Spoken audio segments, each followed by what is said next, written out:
ఉన్నారు. అనేక మార్లు ప్రభుత్వానికి మేము విన్నపాలు చేస్తూ ఉన్నాం, మరి శాంతియుత ర్యాలీని చేస్తూ ఉన్నాం. మరి జస్టిస్ రంగనాథ్ కమిషన్ మిశ్రా వారు కూడా ఈ క్రైస్తవులు వీళ్ళు కూడా ఎన్నో ఇబ్బందులు పడుతూ ఉన్నారు.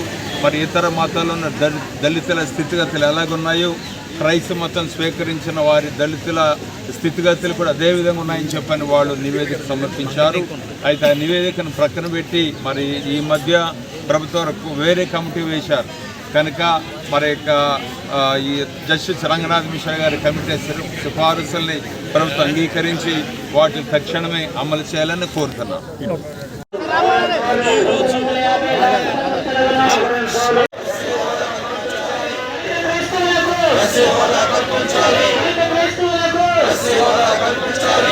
ఫాదర్ యాంథోనీ రాజు తోట, secretary for SC BC commission, Eluru diocese. ఈరోజు ప్రత్యేక విధముగా ఆగస్టు 10వ తారీఖున ఏలూరులో ఉన్నటువంటి క్రైస్తవులందరూ అన్ని శాఖల వారు ఐక్యమత్యముగా దళిత క్రైస్తవులకు రాజ్యాంగపరంగా రావాల్సినటువంటి ఎస్సీ హోదా, షెడ్యూల్ కాస్ట్ హోదా గురించి గత 74 సంవత్సరాల నుండి పోరాడుతూ ఉన్నాము.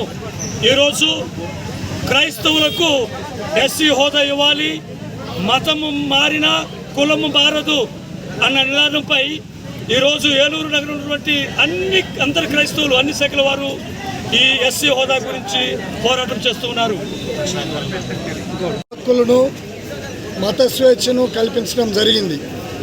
దళిత క్రైస్తవుల్ని ఎస్సీ హోదా తీసేస్తూ 1950లో రాష్ట్రపతి ఆర్డినెన్స్ తెచ్చారు. దాంట్లో పారా 3ని తీసివేయాలని డిమాండ్ చేస్తూ ఉన్నాము. జస్టిస్ రంగనాథ్ మిశ్రా కమిషన్ వేశారు.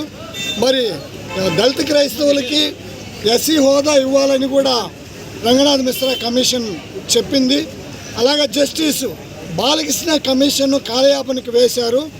ఆ కమిషన్ను పక్కన పెట్టి రంగనాథ్ మిశ్రా కమిషను సిఫారసులను అమలు చేయాలని మేము డిమాండ్ చేస్తూ ఉన్నాము.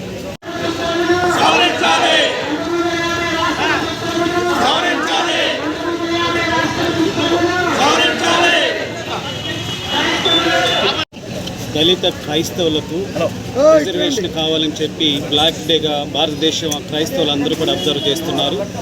ఆగస్టు 10వ తేదీన గత 74 సంవత్సరాల నుండి పోరాటం జరుగుతూనే ఉంది. ఎప్పటికైనా ప్రభుత్వాలు కళ్ళు తెరిచి మరి దళిత క్రైస్తవులకు షెడ్యూల్ కాస్ట్ రిజర్వేషన్ కావాలని మేము అందరం కూడా కోరుతున్నాం. ఇప్పుడు కలెక్టర్ గారికి లేదా ప్రభుత్వ ప్రతినిధులకి మెమోరాండం ఇవ్వబోతూ ఉన్నాం. వారి ద్వారా రాష్ట్రపతికి పంపించాలని కోరుతున్నాం.